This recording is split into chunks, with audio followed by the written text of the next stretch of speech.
Assalamualaikum warahmatullahi wabarakatuh. Perkenalkan, nama saya Lutfiatul Farida.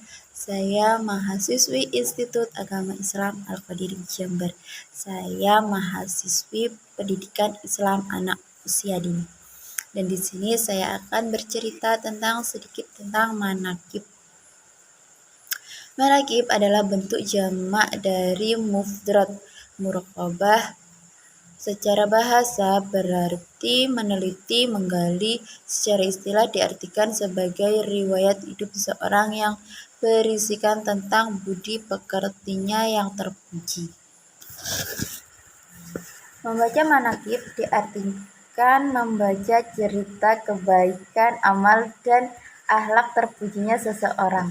Manaqib juga disebut sesuatu metode pengajaran yang disusun oleh ulama.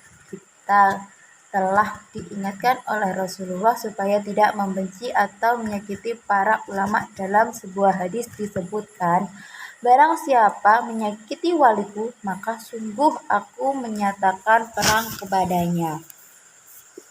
Tujuan melaksanakan manaqib adalah untuk meningkatkan amal ibadah kepada Allah Subhanahu wa taala dengan cara mencintai dan memuliakan para orang salih atau aulia Allah. Kalau kita baca dalam manaqib Syekh Abdul Qadir Al-Jailani, seakan-akan banyak hal yang tidak masuk akal. Ada beberapa contoh hal yang kita anggap tidak masuk akal. Di antaranya adalah yang pertama, seseorang dapat memindahkan istana dengan waktu sekejap. Yang kedua, bintang melata bisa bicara.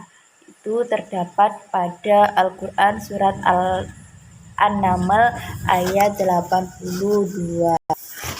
Nabi Isa membuat burung dari tanah, lalu ditiuplah, maka hiduplah burung itu. Menyembuhkan orang buta, menghidupkan orang mati, terdapat pada surat Al-Imran ayat 49.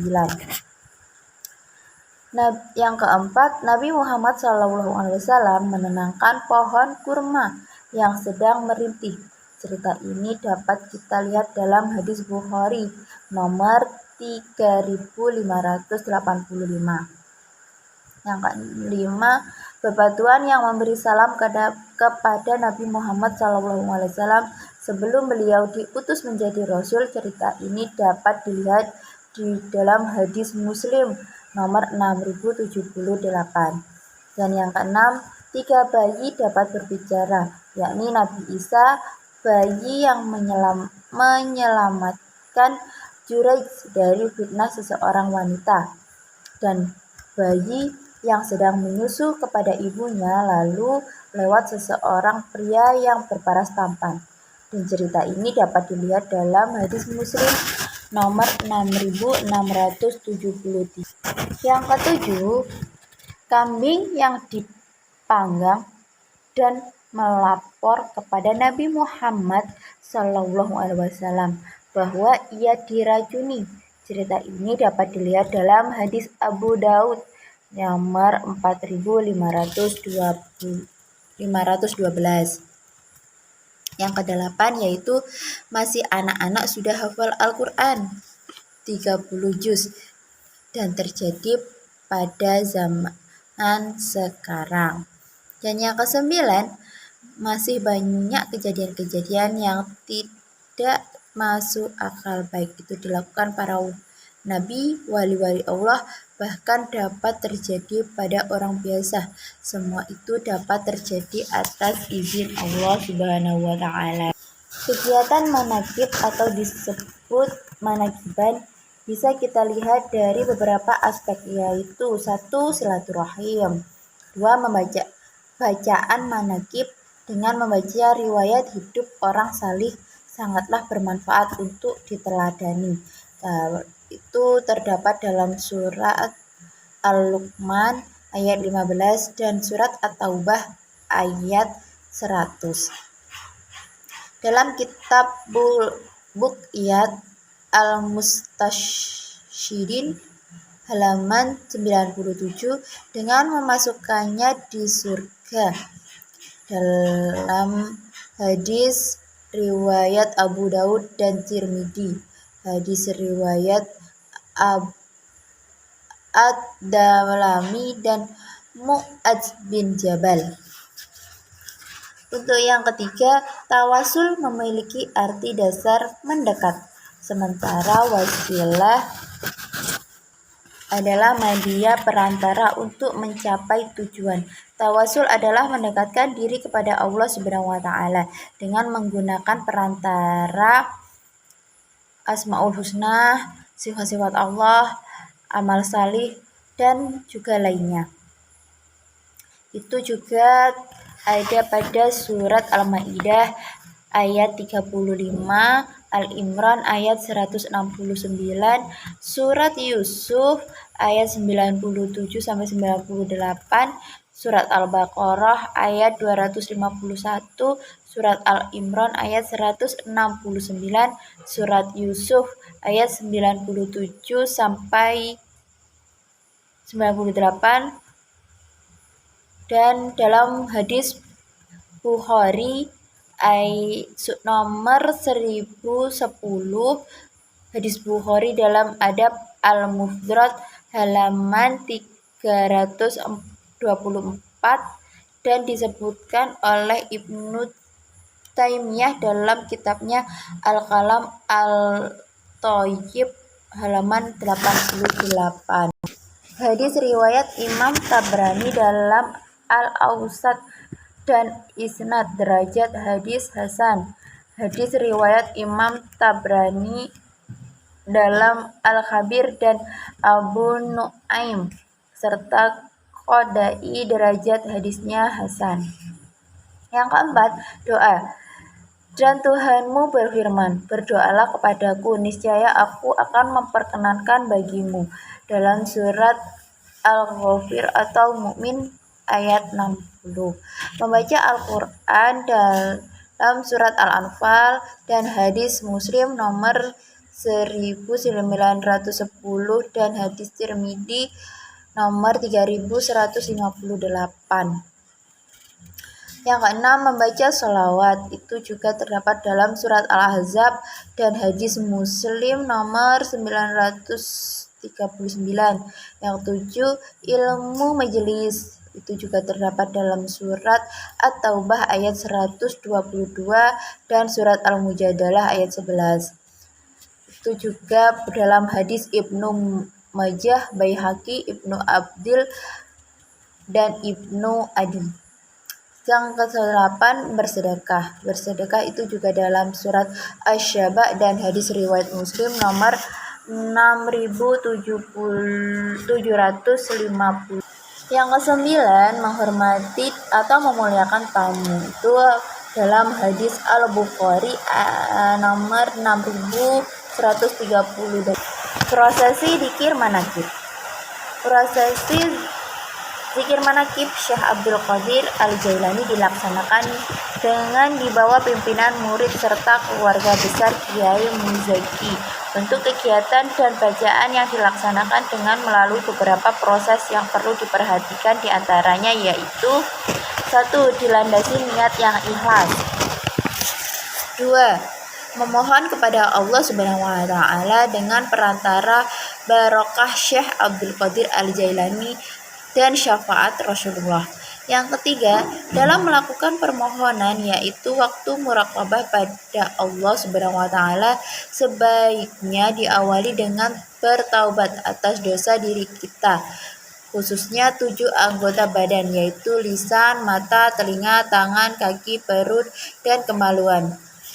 Kemudian memohon kuat iman, memohon doa dengan khusyuk dan penuh keyakinan. Yang keempat, dalam melakukan wiridan ini sebaiknya dalam keadaan suci dari hadas dan menghadap kiblat serta dilakukan secara istiqomah. Tata cara zikir manakib diawali dengan membaca istighosah. Dan yang kedua, sholat sunnah libril walidain. Yang ketiga, membaca istighfar.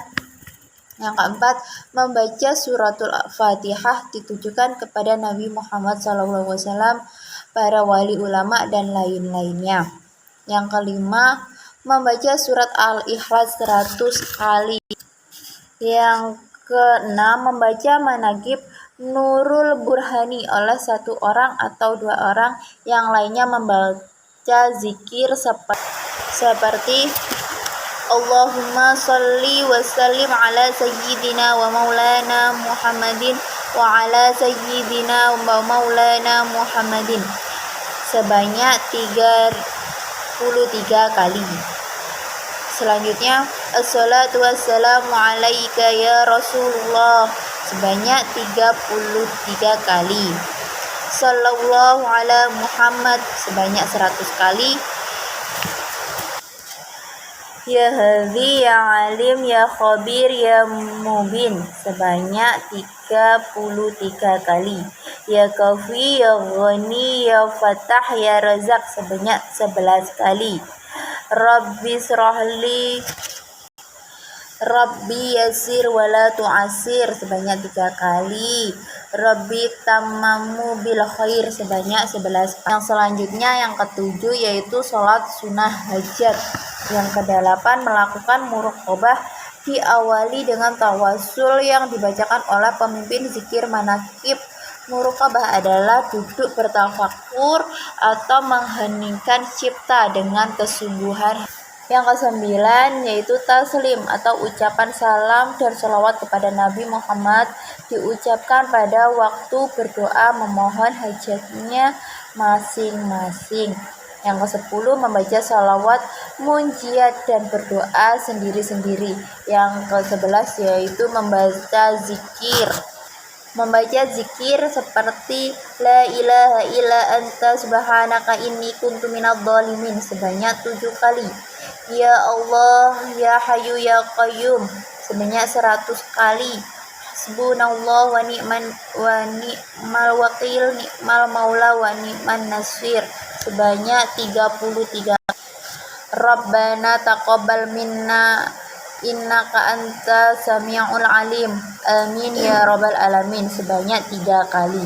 Dan yang ke-12 membaca zikir nazam seperti di bawah ini.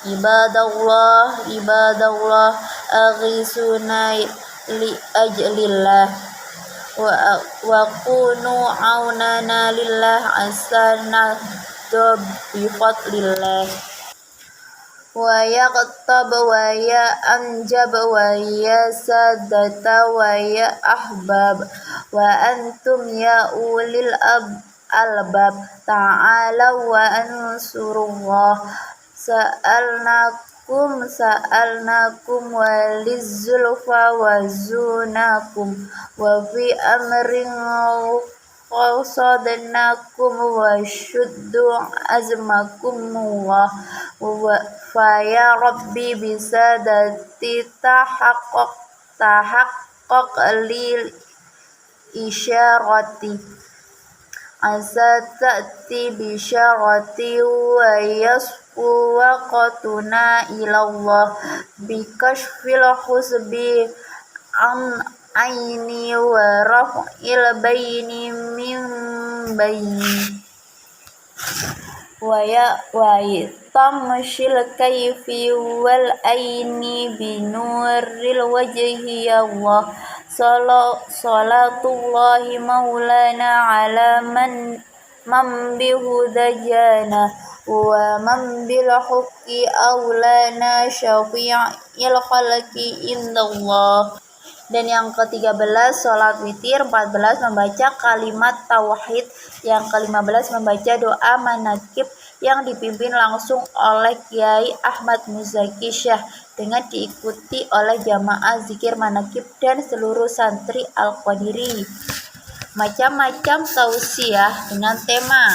Yang pertama, andalkan dirimu sendiri. Yang kedua, ketuklah pintu berkali-kali. Yang ketiga, bersikaplah seperti karang di tengah gelombang.